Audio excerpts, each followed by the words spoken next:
ನಾನು ಡೇ ಒನ್ನಿಂದ ಇದು TV9 ಅಂದರೆ ಸ್ಟಾರ್ಟಿಂಗ್ ಅಂತೀವಲ್ಲ ಒಂದು 7-8 ಜನ ಅಪಾಯಿಂಟಲ್ಲಿ ನಾನು ಒಬ್ಬ. ಯಾವುದೇ ಮೇಜರ್ ಡೆವಲಪ್ಮೆಂಟ್ ಆದ್ರೆ ರಾತ್ರಿ ವಿಮಾನದ ಕಳಿಸ್ಬಿಡೋರು. ಈ ಟೆರರಿಸ್ಟ್ ಅಟ್ಯಾಕ್ ಆಯ್ತಲ್ಲ 2008 ಅವತ್ತು 3 ಗಂಟೆಗೆ ನನಗೆ ಕಿಂಗ್ ಫಿಶರ್ ಏರ್ ಕರೆಸಿದ್ರು ಬಾಂಬೆಗೆ ಹೋಗಿ ನೀನು ರಿಪೋರ್ಟಿಂಗ್. ಡೆಲ್ಲಿ ಪೊಲಿಟಿಕಲ್ ಡೆವಲಪ್ಮೆಂಟ್ಗೆ ಬಂದಾಗ ನನಗೆ ಹೂಗಾರಕ್ಕೆ ಬೇಜವಾನರು. ತೆಲಂಗಾಣ ಪ್ರತ್ಯೇಕ ಹೋರಾಟ ಗಲಾಟೆ ಐತಲ್ಲ ಫಸ್ಟ್ ಇದು ಸಪ್ರೇಟಿಸ್ಟು ಭಾರಿ ಗಲಾಟೆ ಐತೆ, ಅವಾಗ ಹೂಗಾರಕ್ಕೂ ಬೇಜವಾನರು.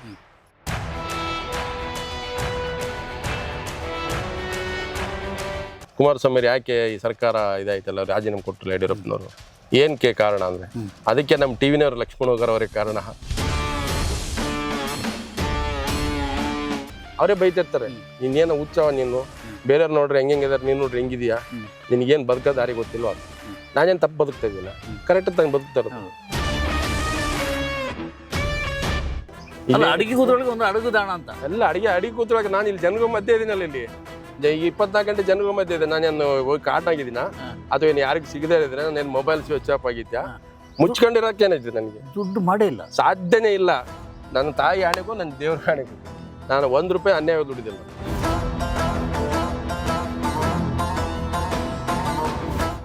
ನಾನು ಮನ್ಸು ಮಾಡೋ GKT ಸೀಟ್ ಮಾಡ್ಬೋದಿತ್ತು, ಮಾಧ್ಯಮ ಅಕಾಡೆಮಿಗೆ ಏನಾದ್ರು ಆಗ್ಬೋದಿತ್ತು, ಸರ್ಕಾರದಲ್ಲಿ ಏನು ಬೇಕಾದ್ರೂ ಆಗ್ಬೋದಿತ್ತು, ಅಲ್ಲೇ ಇರ್ಬೋದಿತ್ತು, ಯಾವುದೋ ಮಿನಿಸ್ಟ್ರಿ ಹಿಂದ್ಗಡೆ ಓಡಾಡ್ಕೊಂಡಿರ್ಬೋದಿತ್ತು. ನನಗೆ ಇರ್ಲಿಲ್ವಾ ಅಂತ ಬದುಕೆ ಬೇಡ ಅಂತ 100 ಜನ 100 ಮಾತಾಡ್ತಾರೆ. ನನ್ನ ಮೈ ಮೇಲೆ ಒಂದು ಕೂದಲಿಗೂ ಸಮ ಅಲ್ಲ.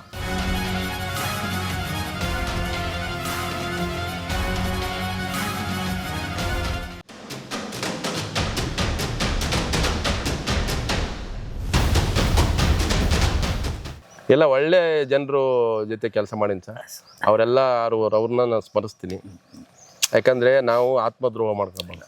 ನಾವು ಯಾರಿಂದ ಅಕ್ಷರ ಕಲ್ತೀವಿ, ಯಾರು ನಮ್ಗೆ ಹೊತ್ತು ಊಟ ಹಾಕಿದ್ದಾರೆ, ಯಾರು ನಮಗೆ ಇದು ಕಲ್ಲಿದೆಯಪ್ಪ ಈ ಕಡೆ ಹೋಗಂತ ಯಾರು ಕೈ ಹಿಡಿದು ಆ ಕಡೆ ಸರಸ್ರನ್ನ ನಾವು ಸ್ಮರಿಸ್ಬೇಕು ಅಲ್ವ ಸರ್. ಅಲ್ಲಿ ಗುಂಡಿದೆ ಅಲ್ಲಿ ಹೋಗ್ಬೇಡಪ್ಪ ಈ ಕಡೆ ಹೋಗಂದ್ರೆ ಅದು ಕೂಡ ನಮ್ಮ ಜೀವನದಲ್ಲಿ ಅವರೊಂದು ಪಾಠನೇ. ಅವ್ರೇನೋ ನಮಗೊಂದು ಕೈ ಹಿಡಿದು ದಾಟಿಸಿದಾರೆ ಅಂತ ಎಲ್ಲರೂ ಸ್ಮರಿಸ್ಬೇಕು. ಅದು ಅವರೇ ನಮ್ಗೆ ದೇವರು. ಹೌದು, ನಮ್ಗೆ ಯಾರು ಆ ಟೈಮಲ್ಲಿ ಆಮೇಲೆ ಈಗ ಸ್ಮರಿಸೋರು ಯಾರು ಇಲ್ವಲ್ಲ ಅಲ್ವಾ ಸರ್. ಇರ್ಲಿ, ನಮಗೆ ನಾವಂತೂ ಸ್ಮರಿಸ್ಬೇಕಲ್ಲ. ಖಂಡಿತ. ಮತ್ತೆ ನಾನೇ ಇಂಥ ಈ ಫೀಲ್ಡಿಗೆ ಬಂದಾಗ ಯಾರ್ಯಾರು ಇದು ಮಾಡಿದ್ರು ಅದ್ರ ಬಗ್ಗೆ ಎಲ್ಲ ಹೇಳುವಾಗ ಸುಮ್ಮನೆ ಈಗ ಏನಾಗ್ತದೆ ಅಂತ ಹೇಳೋದು ಇಲ್ಲ ಸರ್, ಸ್ಮರಿಸ್ಲೇಬೇಕು. ನಾವು ಏನಾಗಿದ್ದೀವೋ ಅದರ ಹಿನ್ನೆಲೆಯಲ್ಲಿ ತಿನ್ನೋ ಅನ್ನಕ್ಕೆ ವಿಷ ಬೀಳುತ್ತೆ. ನಾವು ಹಿಂದಿನ ಸ್ಮರಿಸ್ತಾ ಹೋಗಿ ಇವತ್ತು ನಾವು ಜಸ್ಟ್ ಅವ್ರು 10 ರೂಪಾಯಿ ಕೊಟ್ಟಿದ್ದಾರೆ ನನಗೆ. ಅವ್ರು ದೇವರಂತ ಮನುಷ್ಯರು. ಅವ್ರ ಜಾತಿಯಿಂದ ಬೇರೆ ನಾನು ಯಾವ ಊರು, ನನ್ನ ಜಾತಿ, ನನ್ನ ಹಿನ್ನೆಲೆ ನೋಡ್ಲೇ ಇಲ್ಲ. ಈ ಹುಡುಗನ ಹತ್ರ ಏನೋ ಇದೆ. ನಾನೇನು ಜರ್ನಲಿಸ್ಟು ಅಲ್ಲ, ಎಲ್ಲೋ ಒಂದ್ ಕಡೆ ಬಂದಿರೋನು. ಪ್ರೆಸ್ ಮೀಟ್ ಬರ್ತಿದ್ದೆ ನಾನು. ಅವರು ಆಕ್ಟಿವಿಟಿ ನೋಡಿ ಒಳ್ಳೆ ಹುಡುಗ ಏನೋ ಒಂದು ಇದಿದ್ದಾನೆ ಅಂತ ಅದೇನು ಗೊತ್ತಾ ಅವ್ರಿಗೆ ಗುರುತಿಸ್ರು. ಇವತ್ತು ಅವ್ರು ಗುರುತಿಸೋದಕ್ಕೆ ನನ್ಗೇನೋ ಲಕ್ಷ್ಮಣ್ ಹೂಗಾರ್ ಅಂತ ಹೆಸರು ಬಂದಿದ್ರೆ ಅದಕ್ಕೆ ಜೇಸನವ್ರ ಕಾರಣ. ಅವ್ರು ನನಗೆ ಕರೆದು ಅಲ್ಲಿ ಅವರು ನಾನು ಗುಣಿತಿಲ್ದಾಗ ಅವ್ರು ಕರೆದು ನನಗೆ ಇದು ಬಯೋಡಾಟಾ ಬರ್ಸೇ ಹೋಗಿದ್ರೆ ನಾನು ಎಲ್ಲೋ ಒಂದ್ ಕಡೆ ಕೆಲಸ ಮಾಡ್ಕೊಂಡಿರ್ತಿದ್ದೆ ಅಲ್ವಾ ಸರ್. ಎಲ್ಲೋ ಒಂದ್ ಕಡೆ ಇರ್ತಿದ್ದೆ ನಮ್ಮ ಪಾಡಿನ ಜೀವನದಲ್ಲಿ. ನಾನು ಅಂತ ಹೆಂಗ್ ಗೊತ್ತಾಗ್ತಿತ್ತು. ಆಮೇಲೆ TV9 2006 ಮಾರ್ಚ್ಗೆ ಜಾಯ್ನ್ ಆದೆ. ಅದೇ ಕನ್ನಡಪ್ರಭ ಮುಗಿದ್ಮೇಲೆ ಅಲ್ಲಿ ಜಾಯ್ನ್ ಆಗಿ ನಾನು ಡೇ ಒನ್ನಿಂದ ಇದು TV9 ಅಂದರೆ ಸ್ಟಾರ್ಟಿಂಗ್ ಅಂತೀವಲ್ಲ ಒಂದು 7-8 ಜನ ಅಪಾಯಿಂಟಲ್ಲಿ ನಾನು ಒಬ್ಬ. ನಾನು ಚಿಕ್ಕ ಹುಡುಗ, ನಾವು ಇನ್ಸೆಟ್ ಮಾಡ್ತಿರಲ್ಲ, ಪ್ಯಾರಾಗನ್ ಸ್ಲೀಪರ್ ಹಾಕೊಂಡು ಹೋಗ್ತಿದ್ದೆ. ಅವ್ರು ಮಿಶ್ರ ಕರೆದ್ಬಿಟ್ಟು ನಿಂಗೆ ದುಡ್ಡು ಕೊಡ್ತೀನಿ, ಚಪ್ಪಲ್ ತಗೋ ಹೊಸವನರು, ನೀನು ಹೆಂಗೆ ಬತ್ತೆ ನಡೆಯಲ್ಲ ಇಲ್ಲಿದೆ ಇಲ್ಲ, ನಾವೆಲ್ಲ ಸ್ಟ್ಯಾಂಡರ್ಡ್ ಆಗಿ ಮಾಡ್ತಾ ಇದ್ವಿ ಚಾನಲ್. ನಾನು ಸ್ಟ್ಯಾಂಡರ್ಡ್ ಆಗಿ ಇರಲಿಲ್ಲ. ಓಕೆ, ನಾವ್ ಹೆಂಗಿದ್ವಿ ಹಂಗೆ ಇದ್ವಿ ಅವಾಗ. ಅವ್ರು ಬೈಯೋರು, ಓಕೆ ಯಾರು ಶೂ ಬಿ ನೈ ಡಾಲ್ತಾ ಇನ್ಸೆಟ್ ಬಿ ನೈ ಕರ್ತಾನವರು. ಆಮೇಲೆ ನನಗೆ ಮಾತಾಡಕ್ಕೆ ಬರಲ್ಲ ಅಂತ ಬೈಯೋರು. ಓ ಗದಾ ಉಸ್ಕೋ ಕುಚ್ ಬಿ ನೈ ಆತಾ ಉಸ್ಕೋ, ಬಾತ್ ಕರ್ನೆ ನೈ ಆತಾ ಅನ್ನೋ. ಆಮೇಲೆ ಎಲ್ಲ ಕಡೆ ಹೂಗಾರ್ ಕುಬುಲಾವ್ ಅಂದ್ರೆ ನೆಕ್ಸ್ಟ್ ಹೆಂಗ್ ಆಗ್ಬಿಡ್ತಾನೆ. ಅಲ್ಲಲ್ಲ, ನೆಕ್ಸ್ಟ್ ಎಲ್ಲೇ ಇದ್ರು ಹೂಗಾರ್ ಕುಬುಲಾವ್ ಸಬ್ಜೆಕ್ಟ್ ಅನ್ನೋರು. ಅಂದ್ರೆ ಈ ಸಬ್ಜೆಕ್ಟ್ ಅವರೇ ಬಂದು ಮಾತಾಡ್ಬೇಕು. ಮನೆಗೆ ಹೋದ್ರು ಊಟದಿಂದ ಎಬ್ಬಿಸಿ ಕರ್ಸ್ಕೊಂಡ್ ಬಂದಿದ್ದಾರೆ. ಯಾವ್ದೋ ಡೆವಲಪ್ಮೆಂಟ್ ಅದ, ಹೂಗಾರ್ ಇರ್ಲೇಬೇಕು ಅಂದ್ರೆ ಅವಾಗ ನಾನು ಡಿಮ್ಯಾಂಡ್ ಆದೆ, ಅವ್ರಿಗೆ ಬೇಕು, ಇವನೇ ಬೇಕು ಅನ್ನೋ ತರ ಆಗ್ಬಿಟ್ಟು. ಯಾವುದೇ ಮೇಜರ್ ಡೆವಲಪ್ಮೆಂಟ್ ಆದ್ರೆ ರಾತ್ರಿ ವಿಮಾನದ ಕಳಿಸ್ಬಿಡೋರು. ಈ ಟೆರರಿಸ್ಟ್ ಅಟ್ಯಾಕ್ ಆಯ್ತಲ್ಲ 2008 ಅವತ್ತು 3 ಗಂಟೆಗೆ ನನಗೆ ಕಿಂಗ್ ಫಿಶರ್ ಏರ್ ಕರೆಸಿದ್ರು ಬಾಂಬೆಗೆ ಹೋಗಿ ನೀನು ರಿಪೋರ್ಟಿಂಗ್. ಡೆಲ್ಲಿ ಪೊಲಿಟಿಕಲ್ ಡೆವಲಪ್ಮೆಂಟ್ ಬಂದಾಗ ನನಗೆ ಹೂಗಾರಕ್ಕೆ ಬೇಜವಾನರು. ತೆಲಂಗಾಣ ಪ್ರತ್ಯೇಕ ಹೋರಾಟ ಗಲಾಟೆ ಐತಲ್ಲ ಫಸ್ಟ್ ಇದು ಸಪ್ರೇಟಿಸ್ಟು ಭಾರಿ ಗಲಾಟೆ ಆಯ್ತು, ಅವಾಗ ಹೂಗಾರಕ್ಕೂ ಬೇಜವಾನರು. ಹಂಗೆ ಗುಜರಾತ್ ಅಸೆಂಬ್ಲಿ ಎಲೆಕ್ಷನ್ಗಳೆಲ್ಲ ನನಗೆ ಕಳ್ಸೋರು. ಅಂದ್ರೆ ನಾನು ಬೈಸ್ಕೊಂಡವನು ಕೊನೆಗೆ ನಾನು ಬೇಕು ಅನ್ನೋವಳಿಗೆ ಯಾಕಂದ್ರೆ ನಮ್ಮನ್ನ ಅವರು ಹಂಗೆ ಹೊಡೆದು ಅದನ್ನ ಶಿಲೆ ಏನಂತಾರೆ ಕಲ್ಲಿಗೆ ನಮ್ಗೆ ರೆಡಿ ಮಾಡಿದ್ರು. ಇವತ್ತು ಮಿಶ್ರಾ ಟಿವಿಯಲ್ಲಿ ನಾನು ಏನಾದ್ರು ಹೆಸರು ಮಾಡಿದ್ರೆ ಅದಕ್ಕೆ ಮಹೇಂದ್ರ ಮಿಶ್ರಾ ಅವ್ರ ಕಾರಣ. ಅವ್ರು ಯಾರು ಬೈದು ಹೇಳಿರ್ತಾರಲ್ಲ ಅವರೆಲ್ಲರೂ ನಮ್ಗೆ ಒಳ್ಳೇದೇ ಮಾಡಿರ್ತಾರೆ. ಅವ್ರು ಹೇಳೋರು ಕತ್ತೆ, ಅಯೋಗ್ಯ, ಅನ್ಫಿಟ್ಟು ಹಿಂಗೆಲ್ಲ ಬೈಯೋರು ನನಗೆ. ನಮ್ಗೆ ಗೊತ್ತಿಲ್ಲಲ್ಲ ಎಲೆಕ್ಟ್ರಾನಿಕ್ ಮೀಡಿಯಾದ ABCD ಗೊತ್ತಿಲ್ಲ. ನಾನು ಹೇಳಿದೆ ನಾನು ABCD ಅಂತ ಕಲಿಯಕ್ಕೆ ಬಂದಿರೋದು, ನಾನು ಕಲಿತೀನಿ ಅಂದೆ. ಪ್ರಿಂಟ್ ಮೀಡಿಯಾನು ಅಷ್ಟೇ ABCD ಇಂದ ಕಲ್ತಿರೋದು. ಅದನ್ನು ನಾನು 0 ಇಂದ ಶುರು ಮಾಡಿದ್ದು. ಪ್ರಿಂಟು ಎಲೆಕ್ಟ್ರಾನಿಕ್ 0 ಇಂದ ಶುರು ಮಾಡಿದ್ದು. ಎರಡೂ ಅಂಗನವಾಡಿ ಬಾಲವಾಡಿನೇ ಶುರು ಮಾಡಿದ್ದು. ಅದಲ್ಲ ಈ ತರ ಕತ್ತೆ ಗಿತ್ತೆ ಅಂತೇಳಿ ಎಲ್ಲ ಕರೆದು ಕೊನೆಗೆ ಕತ್ತೆ ಬಾ ನೀನು ಇದಕ್ಕೆ ತೆಲಂಗಾಣಕ್ಕೆ ಹೋಗು ಎಲ್ಲಿಗೆ ಹೋಗಲ್ಲ ಅಲ್ವಾ? ಆ ಸಾಧನೆ ಅದೇನು ಅದು ಮೀಡಿಯಾ ಅದನ್ನ ನಾವು ತಗೊಂಡ್ವಿ ಅದನ್ನ. ಅವ್ರು ನಮ್ಗೆ ಅಷ್ಟು ಹೇಳಿದಾರೆ ಅಂದ್ರೆ ನಮ್ಗೆ ಅವ್ರು ಏನೋ ನಮಗ್ ಬೇಕು ರೆಡಿ ಆಗ್ಬೇಕು ಇವ್ರು. ನನ್ನ ಡಿಮಾರಲೈಸ್ ಮಾಡಕ್ ಬೈತಿರ್ಲಿಲ್ಲ, ಈ ಶುಡ್ ಬಿ ರೆಡಿ ಅಂತ ಸ್ಫೂರ್ತಿಗೆ. ಆಮೇಲೆ ಹೇಳೋರು ಏನೇ ಡಿಸಿಷನ್ ತಂದ್ರು ಹೂಗಾರ್ ಕೈ ಪೂಜೆ ಅನ್ನೋರು. ನಿನ್ನೆ ಮೀಟಿಂಗ್ ಲಾಸ್ಟ್ ಟೈಮ್ ಹೂಗಾರ ನಮ್ಮೆಲ್ಲ ಕೆಲವು ಕಲಿಗೆ ಸಿಟ್ ಮಾಡ್ಕೊಳ್ಳೋ ಹೂಗಾರಿಗೆ ಲಾಸ್ಟ್ಗೆ ಯಾಕೆ ಕೇಳ್ಬೇಕು, ಉಸ್ಕೋ ಬಾರ್ ಪೂಜೆ ಅನ್ನೋರು. ನಾನೇನು ಇದಂತಲ್ಲ, ಏನೋ ಒಂದು ಅಭಿಪ್ರಾಯ ಇರುತ್ತಲ್ಲಮ್ಮ ಎಲ್ಲ ಕಡೆ ಇದ್ದಿದ್ದೆ. ಯಾಕೆ ಈ ತರ ಬೆಳೆಸ್ತಾ ಇದ್ದಾರೆ ಬಟ್ ನನಗೆ ಅಷ್ಟು ಫ್ರೀಡಮ್ ಕೊಟ್ಟರು. ನಾನು ಅದನ್ನು ಯಾವತ್ತೂ ಮಿಸ್ಯೂಸ್ ಮಾಡಿಲ್ಲ. ಅವ್ರು ಹೇಳಿದ್ರು ನೀನು ನಮಗೆ ಪ್ರಾಡಕ್ಟ್ಗೆ ಒಂದು ಕ್ರೆಡಿಬಿಲಿಟಿ ಮಾರ್ಕೆಟಲ್ಲಿ. ನಿನ್ನ ಬಗ್ಗೆ 100 ಜನ 100 ಹೇಳ್ತಾರೆ, ಅವ್ನು ಅಟ್ಯಾಕ್ ಮಾಡ್ತಾನೆ, ಯಾರಿಗೂ ಕೇರ್ ಮಾಡಲ್ಲ, ಅವ್ರಿಗೆ ಇದು ಮಾಡ್ತೀನಿ ಇದು ಮಾಡ್ತಾನೆ. ನಾನು ಅವ್ರ ಬಗ್ಗೆ ಮಾತಾಡೋಕೆ ಹೋಗಲ್ಲ. ನಾನು ಅವರು ಫ್ರೀ ಬಿಟ್ಟು ನಾನು ಇರೋವರೆಗೂ ಅವ್ರು ಫ್ರೀ. ಅವರು ಯಾವತ್ತು ನನ್ನ ಸಂಸ್ಥೆಗೆ ಅಸೆಟ್ಟು ನನಗೆ ಯಾವತ್ತು ಸಂಸ್ಥೆ ಕೆಟ್ಟ ಹೆಸರು ತಂದಿಲ್ಲ. ನನ್ನ ಪ್ರಾಡಕ್ಟ್ ಮೇಲೆ ನಂಬಿಕೆ ಇದ್ಮೇಲೆ ನಾನು ಯಾಕೆ ಇನ್ನೊಬ್ರು ತಲೆಗೆ ಹಾಕ್ತೀನಿ? ಕರೆಕ್ಟ್ ಅಲ್ವಾ? ನನ್ನ ಪ್ರಾಡಕ್ಟ್ ಮೇಲೆ ನಂಗೆ ನಂಬಿಕೆ ಇದ್ಮೇಲೆ ಕರೆಕ್ಟಾಗಿದೆ ಅಂದಮೇಲೆ ನಾನು 100 ಜನ ಹೇಳಿದ್ರು ನಾನು ತಲೆ ಕೆಡ್ಸ್ಕೊಳ್ಳೋ. ಮಿಶ್ರೋ ಹಿಂಗೆ ಹೇಳೋರು. ನಾನು ನಿಮ್ಗೆ ಹೇಳ್ತೀನಿ, ಸುವರ್ಣ ಚಾನಲ್ಗೆ ಆಫರ್ ಬಂತು. ನನಗೇನಂದ್ರೆ ಭಾಳ ವರ್ಷ ಮಾಡಿದ್ವಿ, ಇನ್ನೇನು ಬರೀ ಹೆಗಲೆ ಕೊಡೋದಾಯ್ತಲ್ಲ, ನಾವು ಒಂದು ಸ್ವಲ್ಪ ಎಲ್ಲಾದ್ರೂ ಸ್ಥಾನ ಹೋಗ್ಬೇಕಲ್ಲ, ಇರುತ್ತಲ್ಲ ಎಲ್ಲರೂ ಹಿಂಗೆ ಏನೋ ಮರ 9 ವರ್ಷ ಆದರೂ ಅಲ್ಲೇ ಇದೆಯಾ ಅನ್ನೋದು. ಅದು ಯಾವುದೋ ಕಾಲಕ್ಕೆ ಸುವರ್ಣಗೆ ಒಂದು ಆಫರ್ ಬಂತು. ಹೋಗ್ಬೇಕಾದ್ರೆ ನನಗೆ ಕರೆದು ಮಿಶ್ರಾ ಅವರು ಚೇಂಬರ್ನಾಗೆ ಭಾಳ ಕಮಿಸಿ ಈಗ ಹಿಂದಿಯಲ್ಲಿ आप मेरे भाई जैसे हैं, आप मत जाइए सुवर्ण चैनल, वो सुवर्ण चैनल का मैनेजमेंट बहुत डिफरेंट है, हमारे जैसे वो ಇಂಪಾರ್ಷಿಯಲ್ ನೈ ಹಂಗೆ ಅಂತ. ಇಲ್ಲಿ ಸರ್ ಅವರೆಲ್ಲ ಫ್ರೀ ಬಿಡ್ತಾರಂತೆ, ಹೋಗ್ತಾ ಇದ್ದೀನಿ, ತೊಂದರೆ ಇಲ್ಲ ಅಂತ. ಇಲ್ಲ ಹೋಗಬೇಡಿ, ಅದು ಕಾರ್ಗಿಲ್ ಯುದ್ಧ ನಡೀತಾ ಇರುತ್ತಲ್ಲ ಇಂಡಿಯಾ ಪಾಕಿಸ್ತಾನ, ಅಲ್ಲಿ ಒಂದು ದೊಡ್ಡ ಬಂಗ್ಲೆ ಮಾಡ್ಕೊಂಡಿದ್ರೆ ನೀವು ರಾತ್ರಿ ನೆಮ್ಮದಿ ಮಲ್ಕೋತೀರಾ.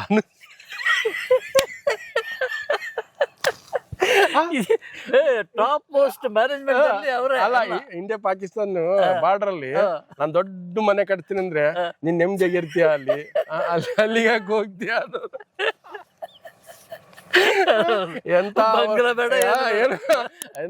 ಇದು ಮಾಡೋದಂದ್ರೆ ಯಾರಾದ್ರೂ ಇಂಡಿಯಾ ಪಾಕಿಸ್ತಾನ ಬಾರ್ಡರ್ ಮನೆ ಕಟ್ತಾರ? ಇದೆಲ್ಲ ನಿಮ್ಮಲ್ಲಿ ಮಾತುಕತೆ ಅಂದ್ರೆ ತುಂಬಾ ಆತ್ಮೀಯ ಪಾಪ ಪ್ರೀತಿಯಿಂದ ಹೇಳಿದ್ರು, ಬೇಡ ಹೋಗ್ಬೇಡ ಇಲ್ಲೇರು, ಹಿಂಗೇನು ಸ್ಯಾಲ್ರಿ ಹೇಗೆ ಪಡ್ಬೇಕು, ಇಲ್ಲ ಬೇಡ. ನನ್ನ ಸ್ಯಾಲ್ರಿ ಯಾವತ್ತೂ ನಾನು ಹೋಗಿ ಕೇಳಿದ. ನಾನು ಇವತ್ತಿನವ್ರಿಗೆ ಸರ್ ಎಷ್ಟು ವರ್ಷ ಕೆಲಸ ಮಾಡಿದ್ರು ಒಂದಿನ ಸ್ಯಾಲ್ರಿ ನಾನು ಕೇಳಿಲ್ಲ, ಹೈಕ್ ಮಾಡಿದ. ಅವರೇ ಮಾಡಿರೋ ಕೆಲಸ ಮಾಡ್ತಿದ್ದೆ ಕರೆಕ್ಟಾಗಿ. ಒಂದೊಂದ್ಸಲ ಕಮ್ಮಿ ಆದ್ರೂ ನಾನು ಕೇಳ್ತೆ, ಯಾಕೆ ಕಮ್ಮಿ ಮಾಡಿದೆ ಅಂತ ಕೇಳಿದ. ಮಿಶ್ರಾ ಅವ್ರಿಗೆ ಅದೇ ಅನ್ನೋರು, ಆ ಬೇಗ ಬಾರ್ಬಿನಯ್ಯ ಏನೋ ಅಂತ. ನನ್ನ ಕೆಲಸದ ಮೇಲೆ ನಂಬಿಕೆ. ಒಂದೊಂದ್ಸಲ ಒಳ್ಳೆ ಹೈಕ್ ಕೊಡೋರು, ಒಂದೊಂದ್ಸಲ ಹೆಚ್ಚು ಕಮ್ಮಿ ಆಗೋದು. ನನ್ನ ತಲೆ ಕೆಡ್ಸೋತಿರೋದು, ಕೆಲಸ ಮಾಡ್ಕೊಂಡು ಹೋಗೋದು ಅಷ್ಟೇ.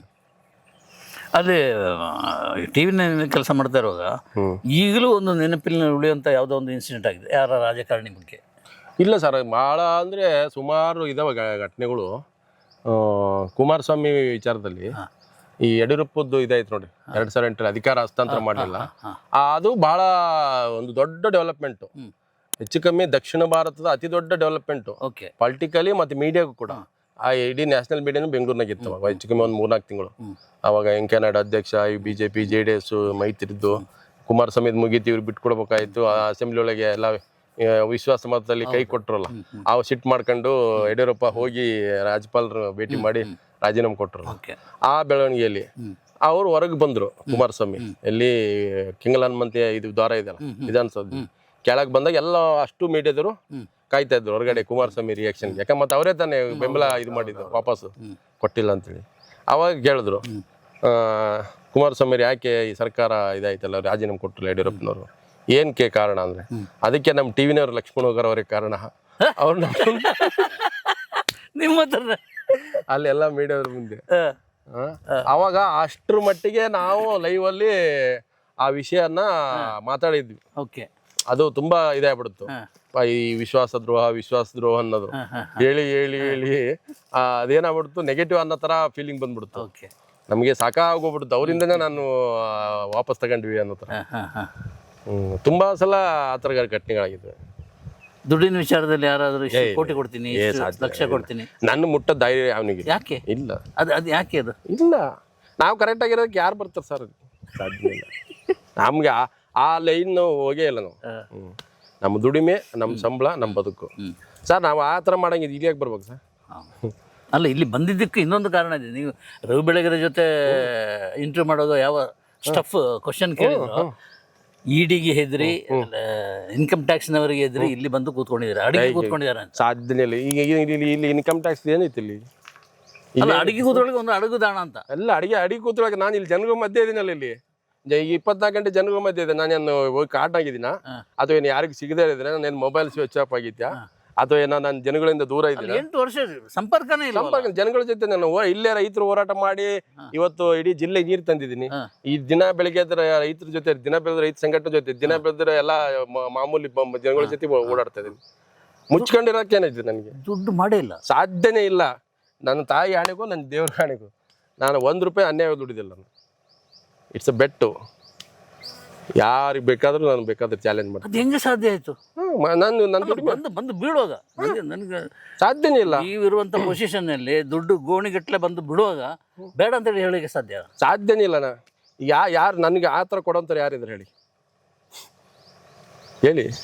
ನಾನು ಇಲ್ಲಿ ಬರ್ತಿದ್ದೆ, ನಂಗೆ ಅಲ್ಲೇ ಒಳ್ಳೆ ಸ್ಥಾನ ಬಂದಾಗ ಇರ್ತಿದ್ದೆ ಬೆಂಗಳೂರಾಗೆ. ಅಲ್ಲೇ ಆರಾಮಾಗಿ ದೊಡ್ಡ ಮನೆಗಳು ಕಟ್ಸ್ಕೊಂಡಿರ್ಬೋದಿತ್ತು ಅಲ್ವಾ?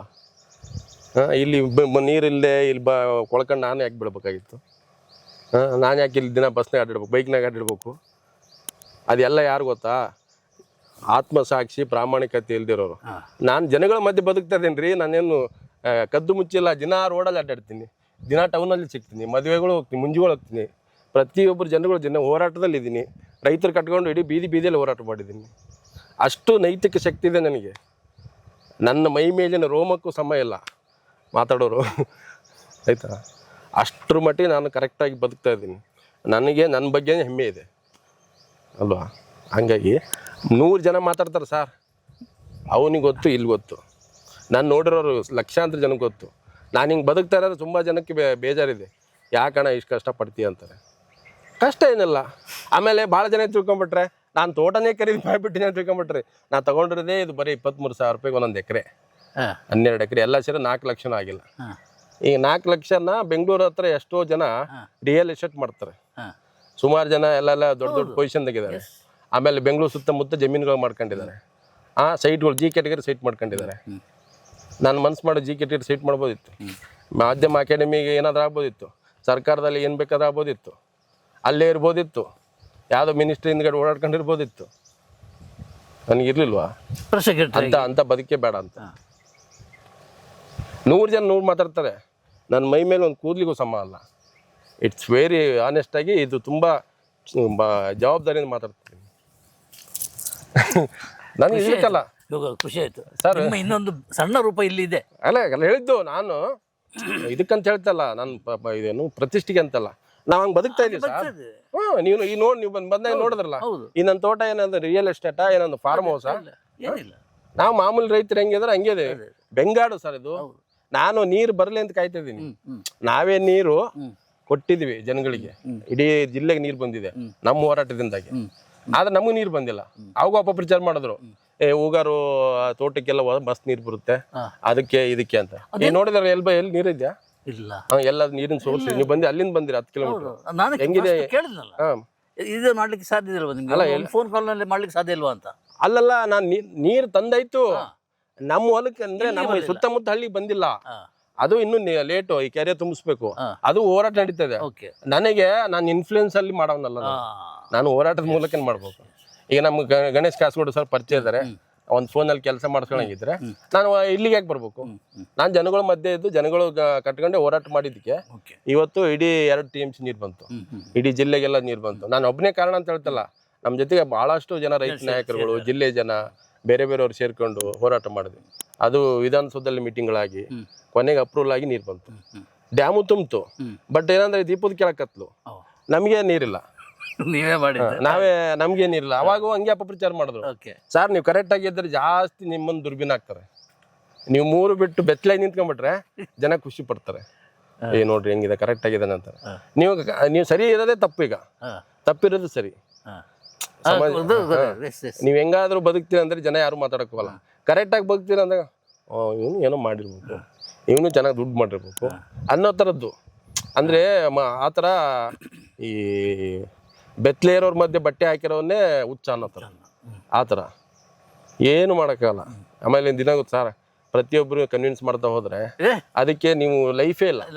ಇದು ಈ ಲೈಫ್ ತಗೊಳ್ಳಿಕ್ಕಾಗಲ್ಲ, ಕಷ್ಟ ಇದೆ. ನಾನು ಫೇಸ್ ಮಾಡ್ತಾ ಇದ್ದೀನಿ. ಬಟ್ ಏನಂದ್ರೆ ಇವತ್ತಿಲ್ಲ ನಾಳೆ ನನಗೆ ಒಳ್ಳೇದಾಗುತ್ತೆ. ನನಗೆ ನೋಡಿ ಸರ್, ಈಗ ಹೇಳ್ಬಿಡ್ತೀನಿ, ನನಗೆ ತಿಂಗಳ 25,000 ರೂಪಾಯಿ ಬಂದರೆ ನಾನೇ ರಾಜ. ಸಾಕು. ಈಗ ಹೇಗೆ? ಈಗ ನನಗೆ ಅಲ್ಲಿ ನಿಂಬೆ ಗಿಡದ ಬರುತ್ತೆ, ಬಿದ್ದಿರೋ ಕಾಯಿಗಳು ತಗೋತೀನಿ, ಆಮೇಲೆ ಸ್ವಲ್ಪ ನುಗ್ಗೆ ಬರುತ್ತೆ, ಇನ್ನೊಂದು ವರ್ಷ ಹೋದ್ರೆ ಸ್ವಲ್ಪ ಅಡಿಕೆ ಬರುತ್ತೆ, ಒಂದು 400 ಗಿಡ, ಅದು ಒಂದು ವರ್ಷಕ್ಕೆ 1 ಲಕ್ಷ ಬಂದ್ರೆ ಸಾಕು. ನಿಂಬೆ ಗಿಡದಾಗ ವಾರ ಒಂದು 5,000 ಸಾವಿರ ಬಂದ್ರೆ ಸಾಕು. ಆಮೇಲೆ ನಾವೇನು ಕುಡಿಯೋರಲ್ಲ, ಸೇದೋರಲ್ಲ, ಆಮೇಲೆ ವೀಕೆಂಡ್ ಮಸ್ತಿ ಇಲ್ಲ, ಯಾವ ಚಟ ಇಲ್ಲ. ನನಗೇನು ಜೋಬ್ನಾಗ 500 ರೂಪಾಯಿ ಇರ್ಬೇಕಂತೇನಲ್ಲ, ನಂಗೆ 50 ರೂಪಾಯಿ ಇಲ್ಲ ಅಂದ್ರೂ ನಾನು ನಡೆದೋಗ್ಬಿಡುತ್ತೆ. ಪೆಟ್ರೋಲ್ ಇದ್ರೆ ಸಾಕು, ಪೆಟ್ರೋಲ್ ಇರ್ಬೇಕಷ್ಟೇ, ಅದೇ ಮೇನ್ ನಮಗೆ. ಆ ಬೈಕೆ ನನಗೆ ಒಂದು ಶಕ್ತಿ, ಅದಿತ್ತಂದ್ರೆ ನಾನು ಎಲ್ಲಿ ಬೇಕಲ್ಲ ಅಡ್ಡಾಡ್ತೀನಿ. ನೀವೆಲ್ಲಾದ್ರೂ ಕೇಳಿ, ನಾನು ಯಾವ ಊರಿಗೂ ಒಬ್ಬನೇ ಅಡ್ಡಾಡ್ತೀನಿ ಬೈಕ್ನಾಗ. ಓಕೆ. ಯಾವ ಫಂಕ್ಷನ್ ಕರೆದ್ರು ಹೋಗ್ತೀನಿ, ಯಾವುದೇ ಬಡವ್ರದ್ದು ಕರೆದ್ರು ಹೋಗ್ತೀನಿ. ನನಗೇನು ಯಾವುದು ಇದು ಇಲ್ಲ, ನಾನು ಹಂಗಿದ್ದೆ ಹಿಂಗಿದ್ದೆ ಅಂತ. ಎಲ್ಲಿವರೆಗೂ ಬೇಕೋ ಬಸ್ನಾಗ ಅಡ್ಡಾಡ್ತೀನಿ. ಎಷ್ಟೋ ಜನ ಬಸ್ನಾಗೆ ಸಿಗ್ತಾರೆ, ಏನಣ್ಣ ನೀವು ಬಸ್ನಾಗ ಅಡ್ಡಾಡ್ತಾನೆ ಹಂಗೆ ಹಿಂಗೆ ಅದು ಇಲ್ಲ. ನಾನು ಸಹಜವಾಗಿದ್ದೀನಿ ರೀ. ಅದು ಸಹಜವಾಗಿ ಇರೋದು ಜನಕ್ಕೆ ಏನಾಗ್ಬಿಡ, ಅಯ್ಯೋ ನಲ್ಲಿ ದೊಡ್ಡ ಟಿವಿಯಾಗಿದ್ದ, ಒಳ್ಳೆ ಆ್ಯಂಕರ್ ಆಗಿದ್ದ, ಇವರೆಲ್ಲ ಯಾಕೆ ಬರ್ತಾರೆ, ಮಸ್ತ್ ದುಡ್ಡು ಮಾಡಿರ್ಬೇಕು ಜನಕ್ಕೆ. ಇವರು ಯಾಕೆ ಹಿಂಗೆ ಅಡ್ಡಾಡ್ತಾರೆ. ನಾವು ಹಿಂಗೆ ಮೊದ್ಲಿಂದ ಹಿಂಗೆ ಇದೀವಿ, ಈಗ ಹಂಗೆ ಇದೀವಿ. ಈಗ ಹತ್ರದಿಂದ ನೋಡಿರೋ ಗೊತ್ತಿರುತ್ತೆ ನಮ್ಮ ಲೈಫ್ ಏನನ್ನೋದು. ಈ ರಾಮಣ್ಣ ಅಂತ ಈಗ ನಮ್ ಜಮೀನ್ ಕೊಡ್ತಾರಲ್ಲ, ಅವ್ರು ಡೇ 1 ಇಂದ ನೋಡಿದ್ದಾರೆ. ಅವಾಗ ಹೆಂಗಿದೆ, ಇವಾಗ ಹೆಂಗಿದೆ, ಯಾವಾಗಲೂ ಹಂಗೆ. ಅವರೇ ಬೈತಿರ್ತಾರೆ, ನೀನೇನೋ ಹುಚ್ಚವ ನೀನು, ಬೇರೆಯವ್ರು ನೋಡ್ರಿ ಹೆಂಗಿದಾರೆ, ನೀನು ನೋಡ್ರಿ ಹೆಂಗಿದ್ಯಾ, ನಿನಗೇನು ಬದುಕೋ ದಾರಿ ಗೊತ್ತಿಲ್ವ ಅಂತ. ನಾನೇನು ತಪ್ಪು ಬದುಕ್ತಾ ಇದ್ದೀನ, ಕರೆಕ್ಟ್ ತಂಗೆ ಬದುಕ್ತಾ ಇರೋದು, ಮೋಸ ಮಾಡಿಲ್ಲ, ಯಾರಿಗೂ ತಲೆ ಹೊಡೆದಿಲ್ಲ, ಯಾರ ಹತ್ರ ಏನು ಕೈ ಚಾಚಿಲ್ಲ. ಇನ್ನು ನಾನೇ ಇಲ್ಲ ಭಾಳಷ್ಟು ಜನಕ್ಕೆ ಹೆಲ್ಪ್ ಮಾಡೀನಿ. ಮಕ್ಳುಗಳಿಗೆ ಅಡ್ಮಿಷನ್ನು, ಯಾರಿಗೋ ಕಷ್ಟದವ್ರಿಗೆ ನನ್ನ ಕೈಯಿಂದ ಎಷ್ಟಾಗುತ್ತೋ ನನ್ನ ದುಡಿಮೆ ಒಳಗೆ ಸಹಾಯ ಮಾಡಿವೆ. ಆದರೆ ಇನ್ನೊಬ್ಬರ ಹತ್ರ ಕೈ ಚಾಚಿಲ್ಲ. ಅದು ನಮ್ಮ ತಂದೆ ತಾಯಿ, ಆಮೇಲೆ ನಮ್ಮ ಗುರು, ನಮ್ಮ ಹಿರಿಯರು ಹೇಳ್ಕೊಟ್ಟಿರೋದು. ಸರ್ ಮಾಡ್ಬೇಕಾದ್ರೆ ಇವೆಲ್ಲ ಇಲ್ಲಿಗೆ ಯಾಕೆ ಬರ್ಬೇಕು ಸರ್, ಬೇಡ ಸರ್, ಆಗೋದು ಬೇಡ. ನನಗೆ ಉಳಿದವರು ಏನು ಹೇಳ್ತಾರೆ ಅಂತಲ್ಲ, TV 9 ಬಿಟ್ಟು ಇಂಥದ್ದೊಂದು ಕಲ್ಪನಾ ಲೋಕಕ್ಕೆ ಬರ್ತೀನಿ ಅಂತ ಹೇಳಿದಾಗ ನಿಮ್ಮ ಮನೆಯವ್ರು ಏನು ಹೇಳಿದ್ರು?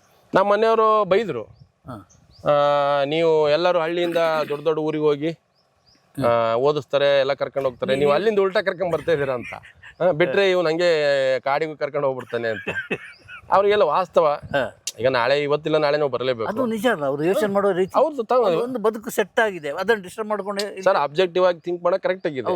ನಮ್ಗೆ ಏನು ಇಲ್ಲ, ನಿಮ್ಗಿಂತ ಕಮ್ಮಿ ಸಂಬಳದಾಗ ಇರೋರೆಲ್ಲ ಬೆಂಗಳೂರಿನಾಗೆಲ್ಲ ಮನೆ ಮಾಡ್ಕೊಂಡು ಆರಾಮಾಗಿ ಫ್ಲಾಟ್ಗಳು ತಗೊಂಡು ಎಲ್ಲ ಆರಾಮಾಗಿ ಓಡಾಡ್ಕೊಂಡಿದ್ದಾರೆ, ಕಾರ್ಗಿರ್ ಮಾಡ್ಕೊಂಡು ಮಕ್ಕಳು ಓದಿಸ್ಕೊಂಡು.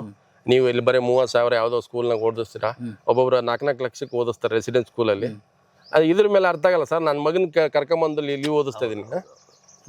ನಾವು ಒಬ್ಬನೇ ಮಗ ಇದೆ, ನನ್ನ ಮಗನ ಬೇಕಾದ್ರೆ ನಾನು ಮಂಗಳೂರು ಬೆಂಗಳೂರು ಎಲ್ಲೋ ಒಂದು ಕಡೆ ದೊಡ್ಡ ಸ್ಕೂಲ್ ಸೇರಿಸ್ಬೋದಲ್ಲ. ಈಗ ನೀವು ಹೇಳೋ ಪ್ರಕಾರ ತಗೊಂಡ್ರೆ, ಈಗ ನೀವು 1 ದಿವಸ ಮುಚ್ಚಿಡ್ಬೋದು, 2 ದಿವಸ ಮುಚ್ಚಿಡ್ಬೋದು, ಜೀವನ ಎಲ್ಲ ಮುಚ್ಚಿಡಕ್ಕಾಗಲ್ಲ. ನಾನು ಆಲೆ ಈಗ 10 ವರ್ಷ ಆಯ್ತು, ಈಗ 10 ವರ್ಷದಿಂದ ಮುಚ್ಚಿಡಕ್ಕಾಗತ್ತೆ? ಎಲ್ಲಾದ್ರೂ ಒಂದು ಬರಬೇಕಾ? ಅದಕ್ಕೆ ಏನು ಕನ್ವಿನ್ಸ್ ಮಾಡಿದ್ರಿ ಮಿಸಸ್ಸಿಗೆ? ನಮ್ಮ ಮನೆಯವ್ರಿಗೆ ಈಗ ನಮ್ಮ ಮನೆಯವ್ರಿಗೆ ಕನ್ವಿನ್ಸ್ ಆದ್ರು, ಅಪ್ಪ ಮೊದ್ಲಿಂದ ಬಂದಿರೋದು ಹಿಂಗೆ, ಇವ್ನು ಇರೋದು ಹಿಂಗೆ, ಕರೆಕ್ಟ್ ಆಗಿದ್ದಾನೆ, ಯಾರಿಗೇನು ಮೋಸ ಮಾಡಿಲ್ಲ, ನಾವು ಬದುಕ್ತಿರೋದು ರೀತಿ ಸರಿ ಇದೆ. ನನ್ನ ಮಗನಿಗೆ ಅದು ಹೇಳ್ತೀನಿ, ನೋಡಪ್ಪ ನಿನ್ನ ಬದುಕು ನಿನ್ನ ರೂಪಿಸ್ಬೇಕು, ನಾನು ನಿಮಗೆ ಓದಿಸೋದಷ್ಟೇ ನನ್ನ ಕರ್ತವ್ಯ. ಮುಂದೆ ನೀನು ಏನಾದ್ರೂ ಆಗು, ಡಾಕ್ಟರ್ ಆಗ್ತೀಯ, ಇಂಜಿನಿಯರ್ ಆಗ್ತೀಯಾ, ಇನ್ನೊಂದು ಆಗ್ತೀಯ, ಅದು ನಿನ್ಗೆ ಬಿಟ್ಟಿದ್ದು. ಓದಿಸೋದಷ್ಟೇ ತಂದೆ ತಾಯಿ ಕರ್ತವ್ಯ. ಆಮೇಲೆ ಅಪ್ಪನ ಹೆಸರು ಬದುಕಂಗಿಲ್ಲ. ನನ್ನ ತಮ್ಮಗೂ ಅಷ್ಟೇ, ನನ್ನ ತಮ್ಮ ಪಬ್ಲಿಕ್ ಟಿವಿ ಕೆಲಸ ಮಾಡ್ತಾನೆ, ಈಗ ಬುಲೆಟಿನ್ ಪ್ರೊಡ್ಯೂಸರ್ ಆಗಿ. ಅವನಿಗೆ ಅಷ್ಟೇ, ನಮ್ಮ ಅಣ್ಣ ದೊಡ್ಡದು ಇಲ್ಲ, ನನ್ನದೊಂದು ಪಾಲಿಸಿ ಇದೆ. ನಾನು ಯಾರಿಗೂ ನನ್ನ ಹೆಸರು ಯೂಸ್ ಮಾಡ್ಕೊಕ್ ಬಿಡಲ್ಲ. ನಾನು ಇವತ್ತು ಪ್ರೆಸ್ ಅಂತ ಎಲ್ಲಿ ಹೇಳ್ಕೊಂಡಿಲ್ಲ. ನಾನು ಇದ್ದಾಗಲೂ ನಾನು ಪ್ರೆಸ್ ಅಂತ ಹಾಕೋತಿರ್ಲಿಲ್ಲ. ನಾನು ವಿಸಿಟಿಂಗ್ ಕಾರ್ಡು ಯೂಸ್ ಮಾಡಿಲ್ಲ. ಮತ್ತೆ ಇಷ್ಟಿದ್ಮೇಲೆ ನಾವು ಯಾಕೆ ಹಿಂಗೆ ಇಷ್ಟು ಹುಚ್ಚರ ಥರ ಬದುಕಬೇಕು ಅಲ್ವಾ? ಹುಚ್ಚರ ಥರ ಬರ್ತಾ ಇದ್ದೀನಿ ಅಂತ ಸ್ವತಃ ನಿಮಗೆ ಗೊತ್ತು ಮತ್ತೆ ಅಲ್ವಾ? ನಾವು ಹಂಗಿದ್ದಿದ್ರೆ ಇಷ್ಟು ಬೆಳಿಗ್ಗೆಯಿಂದ ಇಲ್ಲಿಗೆ ಯಾಕೆ ಬಿದ್ದಿರ್ಬೇಕು? ಹಂಗಂತ ನಾನು ಟೈಮ್ ವೇಸ್ಟ್ ಮಾಡಿಲ್ಲ. ನಾನು ಟೈಮ್ ವೇಸ್ಟ್ ಅಂದ್ರೆ ನಾನು ಬರೀ ಇದೇ ಮಾಡಿದ್ರೆ ಬಿಡಪ್ಪ ವೇಸ್ಟ್ ಮಾಡಿದಾನಂತ. ನಾನು ಇವತ್ತು ಲಕ್ಷಾಂತರ ಜನಕ್ಕೆ ನೀರು ಕೊಟ್ಟಿದ್ದೀನಿ ಹೋರಾಟ ಮಾಡಿ. ಅದು ನೀವು ಎಷ್ಟು ಕೋಟಿ ಕೊಟ್ಟರು ಆ ಪ್ರೀತಿ ಸಿಗಲ್ಲ. ನಮ್ಮಿಂದಾಗಿ ಒಂದು 100 ಜನ ಆ ಪ್ರೀತಿಯಲ್ಲಿ ಸಿಕ್ಕಿದೆ, ಆರಾಮಾಗಿ ಸಿಕ್ಕಿದೆ. ಇಲ್ಲದ್ರೆ ಆ ಕಟ್ಟೆಯಲ್ಲಿ ಸರ್ ಇಲ್ಲೇ ನಿಮಗೆ ತೋರಿಸ್ತೀನಲ್ಲ, ಇಲ್ಲೇ ನಾವು ಮಾಡಿದ್ದು. ನಾನು ಇದನ್ನೇ ಪ್ರಚಾರ ತಗೊಂಡಿದ್ರೆ ಇವತ್ತು ನಾನು ಎಷ್ಟು ಪ್ರಚಾರ ತಗೋಬೋದಿತ್ತು ಸೋಷಿಯಲ್ ಮೀಡಿಯಾ. ನಂಗೆ ಸೋಷಿಯಲ್ ಮೀಡಿಯಾ ನಂಗೆ ಇದನ್ನೇ ಇಲ್ಲ ಸರ್. ಅದು ಯಾರೋ ಅವನು ನಮ್ಮ ಫ್ರೆಂಡ್ ಒಬ್ಬರು ಆಣೆಕಟ್ಟು ವಿಶ್ವನಾಥ್ ಅಂತ ಯಾವುದೋ ಒಂದು ಫೇಸ್ಬುಕ್ ಅಲ್ಲಿ ಹಾಕಿ ಮಾಡಿರೋ ಎಡವಟ್ಟಿದ್ವಿ, ಎಲ್ಲಾ ಕಡೆ ತಲೆ ತಿಂತಾರೆ. ನಾನು ಬ್ಯಾಡ್ರಿ, ನಾನು ಹೆಂಗ್ ನನ್ನ ಪಾಡಿ ನಾನು ಬಿಡು ಅಂದ್ರೂ ಕೇಳಲ್ಲ. ಪ್ರಚಾರ ಮಾಡಿರ್ತಿದ್ರೆ ಹೀರೋ ಅಲ್ಲ, ಮಾಡೇ ಇಲ್ಲ ನಾನು. ಮತ್ತೆ ನಾವು ಮಾಡೋ ಕೆಲಸದ ಮೇಲೆ ಅಷ್ಟೇ ನಮಗೆ ಶ್ರದ್ಧೆ. ನನಗೆ ಅದರ ಫಲಾಫಲ ನೋಡಿಲ್ಲ ನಾನು. ಏನು ಅಂದ್ರೆ ನಾವು ಇಲ್ಲಿ ಅನ್ನ ತಿಂತಾ ಇದೀವಿ, ಈ ನೆಲದಲ್ಲಿ ಬಂದು ಯಾವುದೋ ಊರ್ನವ್ರು ಇಲ್ಲಿ ಬಂದು ವಾಸ ಮಾಡ್ತಾ ಇದ್ವಿ, ಇಲ್ಲೇ ನೀರು ಕುಡಿತಾ ಇದೀವಿ. ನಮ್ದು ಒಂದು ಇದು ಋಣ, ನಾವೇನೋ ಇಲ್ಲಿ ಇವರಿಗೆ ಕೊಡಬೇಕು ರೈತರಿಗೆ. ಅದು ಮತ್ತೆ ಯಾವುದೋ ಇಂಟೆನ್ಷನ್ ಇಲ್ಲ. ಮತ್ತೇನೋ ಇಂಟೆನ್ಷನ್ನು ಬೇರೆ ಒಂದು ಇಂಟೆನ್ಷನ್ ಆಗಿರಾಗಿರಾಗಿದ್ದು ಸರ್. ನಾವು ಅವಾಗ ಅಷ್ಟು ದೊಡ್ಡ ಹೆಸರಿದ್ದಾಗೆ ನಾನು ಬೇರೆ ಏನು ಮಾಡ್ಬೋದಿತ್ತಲ್ಲ. ಖಂಡಿತ. ಈಗೆಲ್ಲ 10 ವರ್ಷ ಬಿಟ್ಟ ಮೇಲೆ ನನಗೆ ಏನು ಇಂಟೆನ್ಷನ್ ಸರ್ ಅಲ್ವಾ? ನಾನು ನಿಮ್ಗೆ ನಾನು ಬೇಡ ನಿಮಗೆ ಕೇಳೋಣ ಏನಂತೆ, ಬಿಡಿ ಸರ್ ನನ್ನ ಪಡಿ ನಾನು ಆರಾಮಾಗಿದ್ದೀನಿ. ಆಮೇಲೆ 100 ಥರ ಮಾತಾಡ್ತಾರೆ ಮೀಡಿಯಾ ಹಾಕಿ. ನಂಗೆ ಮೀಡಿಯಾ ನಾನು ಬೇಡ ಬಿಟ್ಟೆ ಸರ್. ಇಟ್ಸ್ ಮೈ ಚಾಯ್ಸ್ ಅಲ್ವಾ? ಈಗ ನೀವು ಯಾವುದೋ ದೊಡ್ಡ ಇದ್ರಾಗಿದ್ದೀರಾ, ನೀವು ಬೇರೆ ಬೇರೆ ಕಾರಣ ನೀವು ಬಿಟ್ಟು ಹೋಗಿರ್ತಾರೆ. ನಿಮ್ದು ಏನೋ ಒಂದು ಬೇರೆ ಮಾಡ್ಬೋದು, ನಾಳೆ ಏನೋ ಓನ್ ಬಿಸ್ನೆಸ್ ಮಾಡ್ಬೋದು. ಇದೇ ಮಾಡ್ಬೇಕಂತಿಲ್ಲ. TV9 ಬಿಟ್ಟಾಗ ಇನ್ನೂ ಯಾರಾದ್ರೂ ಚಾನಲ್ ಕರೀಲ್ವಾ? ಇಲ್ಲ ನಾನು ಯಾರು ಸ್ವಂತ ಅಲ್ಲ, ಸುವರ್ಣಗೆ ಹೋದಲ್ಲ ನಾನು. ಸುವರ್ಣ ಆಯ್ತು. ಆಮೇಲೆ ನ್ಯೂಸ್ 18ಗೆ ಹೋದೆ, ಸುದ್ದಿಯಲ್ಲಿ ಇದ್ವಲ್ಲ ನಾವು ನೀವು ಒಟ್ಟಿಗೆ. ನಮ್ಮ ಮನೆಯವರು ಕರೆಕ್ಟ್ ಆಗಿದ್ದಾರೆ, ನಮ್ಮ ಮನೆಯವ್ರ ಬಗ್ಗೆ ಹೆಮ್ಮೆ ಇದೆ. ನನ್ನ ಹೆಂಡತಿ ಮಗನಿಗೆ ಹೆಮ್ಮೆ ಇದ್ಮೇಲೆ ನಾನು ಯಾವ ಪ್ರಪಂಚಕ್ಕೆ ಹೆದರೋ ಆಗತ್ತಿಲ್ಲ. ಹಿಂಗೆ ನಾನು ಬಂಗ್ಲೆನಾಗ ಬದುಕಬೇಕು, ನಾನು ದೊಡ್ಡ ಕಾರ್ನಾಗ ತಿರ್ಗಬೇಕು, ನನಗೆ ದೊಡ್ಡವ್ರ ಜೊತೆ ಗುರ್ಸ್ಕೋಬೇಕು, ಅದು ಯಾವುದಿಲ್ಲ. ಫುಟ್ಪಾತಲ್ಲೇ ಬಂದಿರೋದು ನಾವು. ಫುಟ್ಪಾತ್ಗೆ ಹೋಗಕ್ಕೆ ಯಾಕೆ ಹೆದರ್ಬೇಕು ಸರ್? ನಾವು ಡಿಸಿಷನ್ ರಾಂಗ್ ಆಗ್ಬೋದು, ಬಟ್ ರಾಂಗ್ ಡಿಸಿಷನ್ ಕೂಡ ನಾವು ಪ್ರೀತಿಯಿಂದ ಅದನ್ನು ಫಾಲೋ ಮಾಡಬೇಕು. ನಾನು ಯಾವ ಸಂಪನ್ನರ ಬಗ್ಗೆನೂ ಇನ್ಕ್ಲೂಡಿಂಗ್ ಲಕ್ಷ್ಮಣ ಹುಗಾರ್ ಬರ್ದಿಲ್ಲ ಅಂತಂದು ಮತ್ತೆ ಅಲ್ಲೇ ತೋರಿಸುತ್ತಲ್ಲ ನಾನು ಏನು ಅನ್ನೋದು. ರಾಜಕಾರಣಿಗಳ ಜೊತೆಗೆ ನಾನು 20 ವರ್ಷ ಸರ್, ನನ್ನ ಪ್ರಿಂಟಲ್ಲಿ ಇದ್ದಾಗಲೂ ಟಿವಿಯಲ್ಲಿ ಇದ್ದಾಗಲೂ ನಾನು ಸಂಪರ್ಕದಲ್ಲಿದ್ದೇ ಹೊರತು ಸಂಬಂಧದಲ್ಲಿಲ್ಲ. ಜನಗಳ ಸಲಕ್ಕೆ ಹೋರಾಟಕ್ಕೆ ಹೋಗಿದ್ದೀನಿ. ಜೈಲಿಗೆ ಹೋದವ್ ನಾನು 20 ವರ್ಷಕ್ಕೆ. KSRTC ಉಳಿಸಕ್ಕೆ ಅನಂತಪುರ ಜೊತೆಗೆ ಬಳ್ಳಾರಿ ಜೈಲಿಗೆ ಹೋದವ್ ನಾನು. ಏನಂದ್ರೆ ಲಕ್ಷ ನೋಡಿರೋರಿಗೆ 10,000ಕ್ಕೆ ಇಷ್ಟೊಂದು ಪರದಾಡ್ತಾನಲ್ಲ ಅಂತಂದ್ರೆ ನಿಮ್ಗೆ ಒಂಥರ ಅದು ವಿಚಿತ್ರ ಅನ್ಸ್ಬೋದು.